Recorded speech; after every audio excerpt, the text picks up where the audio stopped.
Imagine waking up tomorrow, and the United States no longer exists. No president, no Congress, no Pentagon, no Federal Reserve, no single flag flying over a unified nation of 335 million people. Instead, 50 separate countries, 50 governments, 50 currencies, 50 armies, or lack thereof. Texas has declared itself a sovereign republic. California has formed a Pacific Federation. Florida is negotiating trade deals with Cuba, and landlocked Wyoming is desperately trying to figure out how to get its goods to market without crossing international borders. It sounds like science fiction. But here's the thing. It almost happened. Multiple times. And if you look at the DNA of this country, the arguments, the tensions, the tug of war between state and federal power, the real question isn't, could the U.S. break apart? The real question is, how has it stayed together this long? Today, we're going to answer both questions. And what you're about to discover will completely change how you see the United States, and why its unity was never guaranteed. Before there was America, there were 13 strangers. To understand what a divided America would look like, you first have to understand America was never supposed to be one country. When the 13 colonies declared independence from Britain in 1776, they weren't declaring themselves one nation. They were declaring themselves 13 separate sovereign states, each with its own economy, its own culture, its own identity. Virginia was a tobacco empire built on plantation slavery. Massachusetts was a merchant and manufacturing powerhouse driven by Puritan work ethic. Georgia was a frontier colony barely holding itself together. New York was already becoming a commercial crossroads. These states had more differences than similarities. And when they sat down to write the Articles of Confederation, their first attempt at a shared government, they intentionally made the central government so weak that it could barely function. Congress couldn't collect taxes, it couldn't regulate trade between states, it couldn't even raise a proper army. Each state was essentially its own country, just loosely tied to the others by a gentleman's agreement. The result? Chaos. States were taxing each other's goods, currency was worthless. Veterans from the Revolutionary War couldn't get paid, and within just a few years, a rebellion broke out in Massachusetts, Shays' Rebellion, because farmers couldn't pay their debts and the government was too weak to help. It was only at that point, staring into the abyss of total collapse, that the founders gathered in Philadelphia and created the Constitution. A stronger union, a federal government with real teeth. They wanted to keep power in the states. And that tension, states versus federal power, never went away. It just kept building. How the Union was built, and who it left behind. The Constitution was ratified in 1788, and for a brief moment, it looked like the American experiment might actually work. George Washington was elected president. The economy stabilized. The country began expanding westward, absorbing new territories and new states, but underneath that surface unity, the fault lines were deepening. The fundamental disagreement was this: what kind of country was America going to be?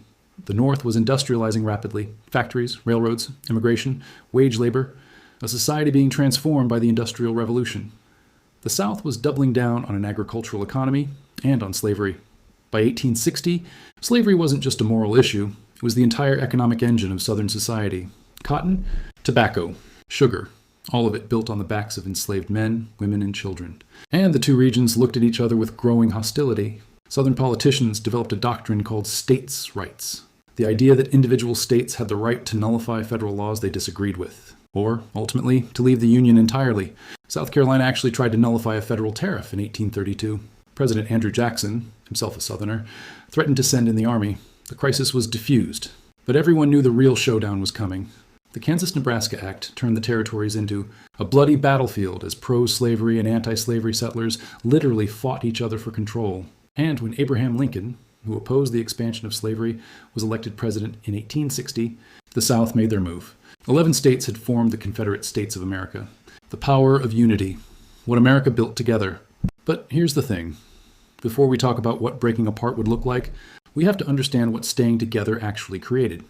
Because the United States, as a unified nation, accomplished things that would have been completely impossible as 50 separate countries. After the Civil War ended in 1865, the United States began a period of explosive growth. People and ideas could move 3,000 miles in days instead of months. That railroad was built with federal land grants. No single state could have financed it. It required the full weight of the federal government behind it. By the early 20th century, the United States had overtaken Britain as the world's largest economy. American steel, American oil, American industry was dominating global markets. Then came World War I, then World War II. And it was American industrial might, the full production capacity of a unified continental economy, that tipped the balance in both conflicts. Consider this. During World War II, the United States produced 300,000 aircraft, 86,000 tanks, 8.5 million rifles, and 2 million trucks, not individual states. And that's what makes the what-if scenario so staggering. Because everything America built together, it would have to be divided. The breaking point: what would actually trigger a split?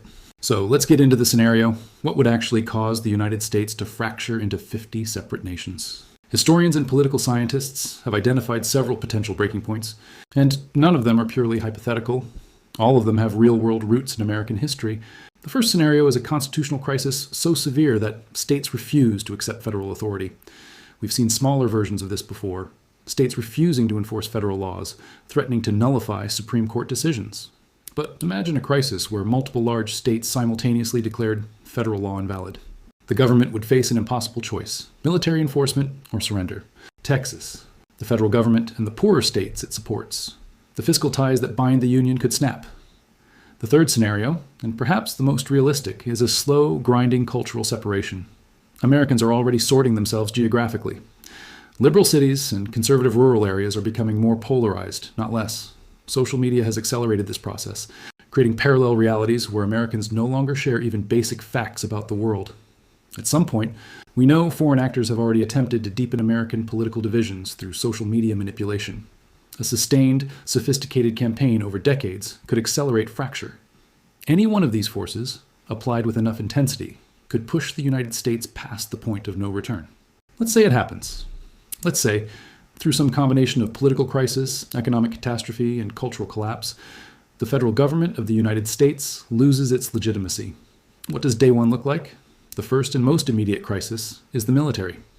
The United States Armed Forces, the most powerful military in human history, suddenly has no commander-in-chief, no unified command structure. 2 million active duty and reserve personnel suddenly have to decide, who do they serve? The federal government that no longer functions? Their home state? Their commanding officer? Military historians point to this as the most dangerous moment. In every historical case of national dissolution, from the Soviet Union to Yugoslavia to the fall of Rome, the military question is always the most explosive. Weapons don't disappear when governments do. The second immediate crisis is economic. The US dollar is the world's reserve currency. Overnight, that certainty disappears. Markets don't just fall, they freeze. Credit stops flowing. Banks close. The global financial system, which is built on the assumption that the US dollar is stable, goes into shock. And then comes the territorial question. State borders were mostly drawn by Congress. Without a federal authority to enforce them, disputed territories become flashpoints. Who controls the Great Lakes? Who owns the federal lands in the West, which in states like Nevada make up more than 80% of the total land area? Who gets the nuclear weapons? That last question is the one that keeps defense analysts awake at night. The United States has approximately 5,500 nuclear warheads. They are currently under centralized command and control through the federal government. In a dissolution scenario, those weapons, and the people guarding them, become the most dangerous variable on the planet. Let's fast forward past the chaos of the initial breakup. The dust has settled. Resource-rich states with diverse economies. California, with a GDP that already ranks 5th in the world, would likely be the strongest successor state. It has Silicon Valley, Hollywood, the Port of Los Angeles, the most productive agricultural land on the continent, and 39 million people. It would immediately become a global economic power. Texas would fare well too. Oil, natural gas, a massive technology sector, a large young population. Texas has been fantasizing about independence for decades, and in a breakup scenario, it might actually thrive. New York, with Wall Street, the world's premier financial center, would have enormous leverage. Though the question of whether global finance would stay in New York if it were no longer the financial capital of a superpower is an open one. But now, look at the other end of the spectrum. Wyoming has fewer than 600,000 people and is landlocked on all sides. Its entire economy depends on federal land management, federal contracts, and the ability to sell energy across state, now international borders. Without free trade agreements, Wyoming would be strangled. Mississippi, already the poorest state in the Union, receives far more in federal funding than it pays in federal taxes. Without those transfers, it faces immediate fiscal collapse. Alaska, isolated from the continental 48, dependent on federal subsidies, with an economy almost entirely built on oil royalties and federal contracts, would face an existential crisis. And then there's the infrastructure question. The American highway system, the power grid, the water systems, the internet backbone, all of it was built as a national system. It doesn't respect state lines. Maintaining, repairing, and upgrading that infrastructure would require either massive international cooperation between 50 new nations or its gradual deterioration. The historical precedent here is not encouraging. When the Soviet Union dissolved in 1991, many of the successor states experienced economic collapses of 30, 40, even 50%. Poverty exploded. Life expectancy dropped, crime surged, and the Soviet Union, for all its problems, had a more centralized infrastructure than the United States. The American system was built on interdependence. Breaking those connections would be like removing bones from a body. Every part suffers. The world without America. A global reckoning. But the consequences wouldn't stop at the former American borders. The United States isn't just an economy. It's the architect of the entire post-World War II international order. NATO, the United Nations, the World Trade Organization, the International Monetary Fund, the World Bank. These institutions were all either created by the United States or depend on American power and funding to function. Without a unified America, all of it unravels. NATO, the military alliance that has kept Western Europe at peace for 8 decades, would collapse immediately. Its entire structure assumes a unified American military commitment. Without that, European nations would be scrambling to rearm and form new alliances against each other as much as against external threats. China, whose entire strategic doctrine involves waiting for American power to recede, would move swiftly. Taiwan, which has maintained its independence only because of U.S. military guarantees, would face immediate pressure. The South China Sea, which China has been slowly militarizing for years, would become a Chinese lake. Russia, already pushing at the boundaries of European security, would see an open door. And in the vacuum, left by a collapsed American order, a dozen regional powers would scramble for position, some of them nuclear. The lesson of history is clear. American unity doesn't just benefit Americans. The entire architecture of global stability was built on it. Removing that foundation wouldn't just reshape North America, it would reshape the world.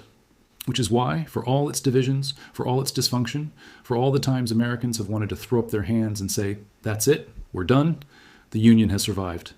Because the alternative is too catastrophic to contemplate. The question America has never stopped asking. The United States is, at its core, a question. An ongoing experiment in whether a nation this large, this diverse, this contradictory can hold itself together.